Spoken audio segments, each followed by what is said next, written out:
જય માતાજી, જય મેરડીમાં. દરેક ભાવિ ભક્તોને જણાવવાનું કે પાંચમના દિવસે કોઈએ શબન અને ભળવણથી માતાજીના મંદિરે પૂછાવા માટે આવવું નહીં.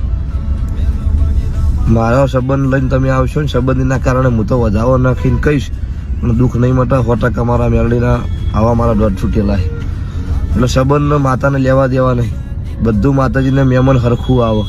પ્રશ્ન બીજો, મારા ગામનો સંબંધી હગાવાલો મુનાના દબારી ઠાકોર કે રાવણદેવ કે પરમાર ગમે તે સમાજ, દરેક સમાજનો કોઈનો હગાવાલો અને હગાવાલા કોઈ સંબંધનો ફોન કરીને નહીં કહેવું ભાઈ નંબર લખાઈ આવો, બરોબર?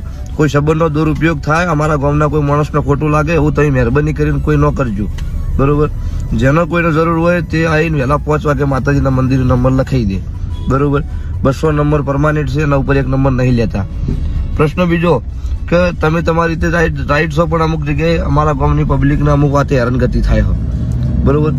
એટલે બીજું કે રાતે કોઈના આવીને મુના મંદિરે હોવાની આશા આવવું નહીં, કેમ કે બધી રીતે હચવાતું નથી. આ ચમ કેવું પડે છે એ તમારા મનથી વિચારજો, ચમ આવું કહેતા હશે. અમારા ઘેર 5 મહિના આવીને હુરે એનાથી અમને કોઈ દુઃખ નહીં, પણ કોઈ વાતે હચવાતું નથી. હા, જગ્યાનું એડજસ્ટમેન્ટ થાય તો પછી બધી સગવડ કરીશું. એટલે દરેકને આ વિડીયો જેટલો બને એટલો શેર કરવો અને આ વાત મારી સહી મગજમાં રાખવી, દરેકને આનું પાલન કરવું. જય માતાજી, જય મેરડીમાં, જય કાળુ ભગતની માતા.